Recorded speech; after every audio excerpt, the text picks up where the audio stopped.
The hut, in the midst of poor thatched houses, scattered across railroad tracks, lay a little hut that stood out like a sore thumb, as it was so horrendously run down, with the many leaks in the roof and walls, that even calling it a house would be something of a misnomer, as the grotesque condition of the hut suggested. Its owners, who are a childless middle-aged couple, certainly struggle to eke out a living just by selling fish.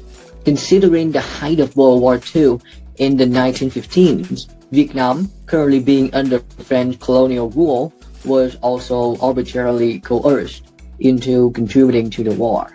This led to the imposition of a number of absurd decrees, such as food contribution, which meant if this couple caught 6 fish, half of them would be earmarked as a contribution, so they could keep only 3 fish. Dilapidated as the hut might sound, it had always witnessed the couple's happiest moments. Every afternoon without fail, the husband, whose name is Hugh, would snatch the bucket and the bamboo fishing rod that was decently handcrafted through their joint effort and embark on his fishing journey, while his wife, Anne, began to take a breather after a fruitful morning of selling fish. "Goodbye, darling. I'm heading off for some fish, so my sweetie can sell them tomorrow," said Hugh affectionately. "Bye, honey. I'll try to cook a decent meal for us tonight. Take care." And kissed goodbye. As the late night descended upon this whole poor village, shrugging off their intense sleepiness, the couple would perversely keep their eyes open to watch the train, whose passengers are only a privileged few rushing by, and began to dream of a brighter future. Upon the train's approach, both would focus all their attention to thoroughly see the party of exquisite light and resounding sound. The luxuriously brilliant light emanating from the carriages lit the entire area up, that was otherwise engulfed in total darkness, while the screeching of train whistles meandering in the gentle breeze and the vibrant noise of people talking were powerful and boisterous, which stood in stark contrast to the frightfully absolute silence and dull atmosphere of this desolate landscape. "Hopefully one day we can be on that train and enjoy the journey to every single majestic place on earth together," said Han with genuine enthusiasm. "My darling, I promise I will try my hardest to turn this impossible into possible," her spouse replied optimistically. The following day, as the old adage goes, after rain comes sunshine, that was one stunningly beautiful day after incessant rain. Much to the couple's surprise and excitement, a large, breathtaking rainbow emerged and arched over their humble hut, which somewhat appeared to be an auspicious omen. Just like in other days, Hugh casually got himself prepared and left for fishing. However, no sooner had he reached the village entrance than he was stopped in his tracks by a strange little boy, aged around 5, selling lottery tickets.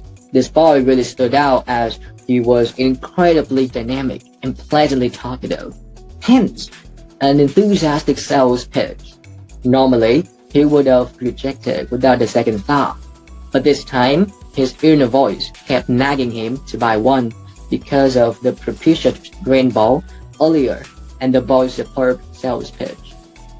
At the end of the day, Hugh excitedly lunged into the hut like crazy, where his wife was making dinner. Wait, stuttered Hugh. "We won!" "Oh, what? Han asked with great confusion. "We won the lottery jackpot," said Hugh while showing the ticket and results. That fateful day was definitely a page turning for the couple. The first thing they did was astonishingly not moving to a more decent house, but rather made the dream to travel on the train come true. After a long, yet ultra-pleasurable journey across Vietnam, they returned and settled down in the most upscale neighborhood of the region, where only affluent French and Vietnamese lived. They now even resided in the biggest and most sumptuous mansion that boasted the harmonious combination of Western and Eastern architecture and the vast garden packed with rare and exotic flowers.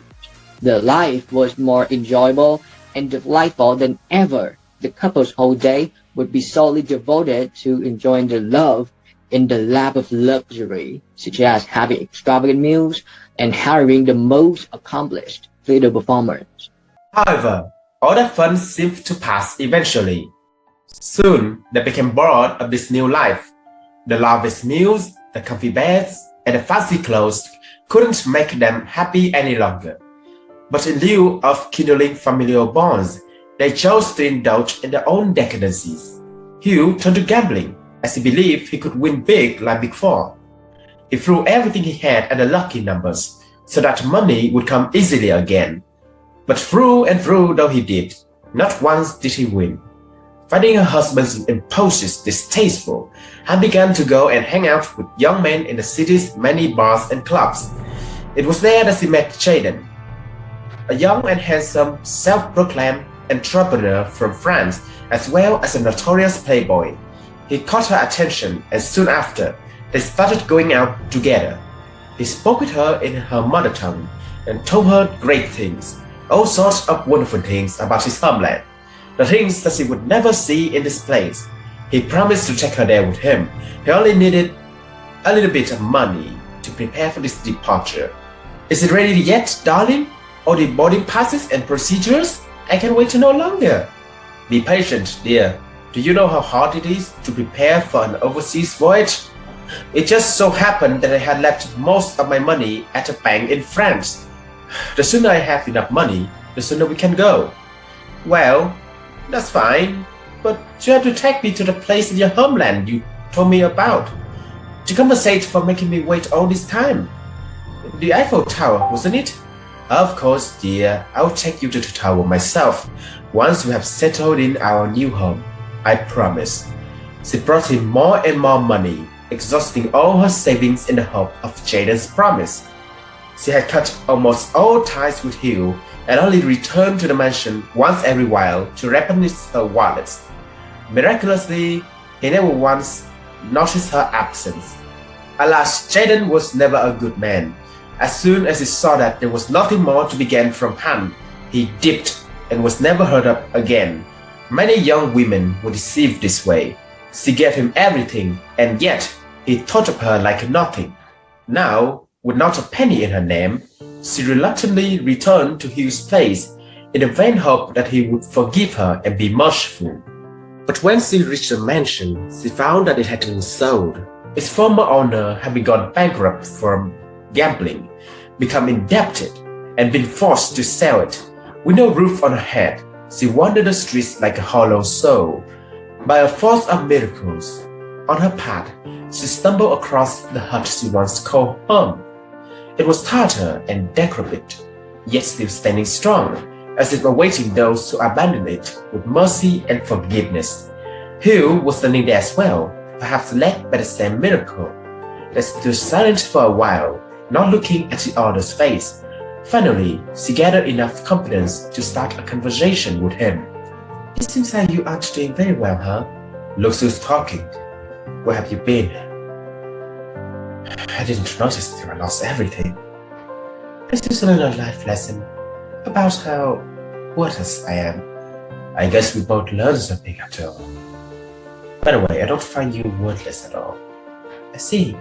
Hey, now that the money's gone, maybe, think we can get back together like before? I don't see why not. We all have been blinded by our greed. Thanks that. Now I know what's important to me. I feel the same, dear. I'm sorry. Me too, dear. Me too. And then they lived together just like before. Their lives were hard and arduous, but they were content with what they had. A few years later, they fortunately conceived twins, two lovely boys as their firstborns. They then started working towards building the future so that the children could enjoy the happy lives they didn't have. Only this time, they're striving to acquire wealth with their own hands. The end.